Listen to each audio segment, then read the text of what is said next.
यो चाहिँ मेरो छोराको first term but last subject एक्जामको कहानी।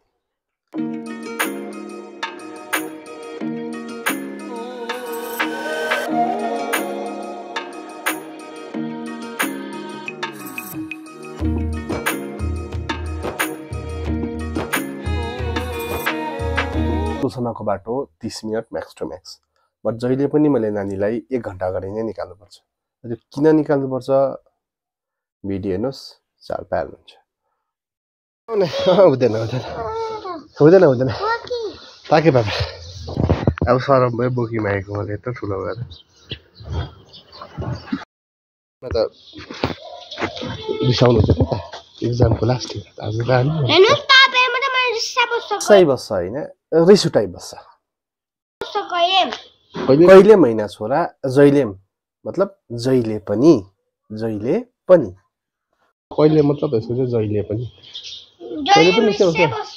कसरी रिसा बस्छ के पनि गर्दिनु भन्नु के गर्दिदैन यो पनि गर्दै के पछि पछि देखियो यत्रो ठुलो भएर पनि भुन्टेला बोकी मान्छ भर्खर बोके गाडी लास्ट थियो आज लास्टै बोकेको अब बोकी माग्दिन किनकि छुट्टी हो भोलिदेखि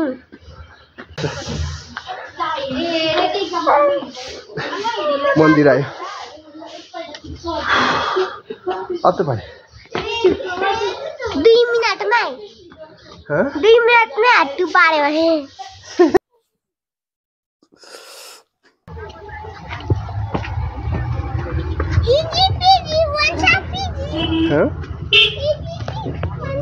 बिस्तारै नानी तल खाइछ है बच्नु हिन्दी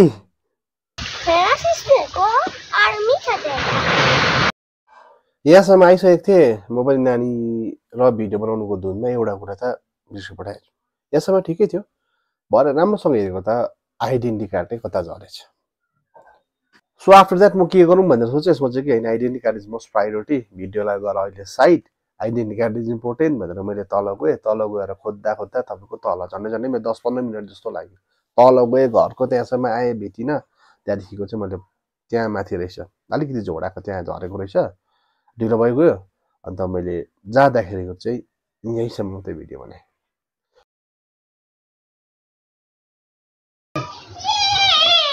लास्ट एक्जामको लास्ट पेपरको लास्ट क्वेसनको एन्सर सब्मिट गरिसकेर जब तपाईँ हलदेखिको बाहिर निस्किनुहुन्छ नि त्यहाँदेखिको जुन चाहिँ एनर्जी र हल्कापन त्यसको अनुभव चाहिँ अहिले पनि मलाई थाहा छ।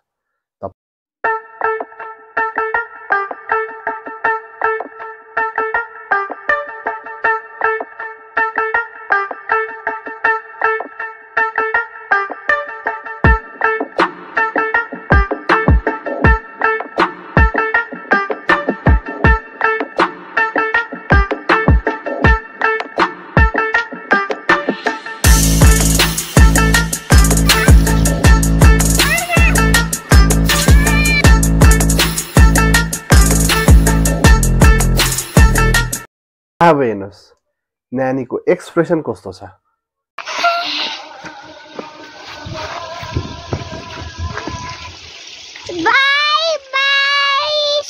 अहिले भनेदेखिलाई चाहिँ उयो पछिको रुममा फोन हेर्दैछ, फोन हेरेपछि चलाउनु भएन।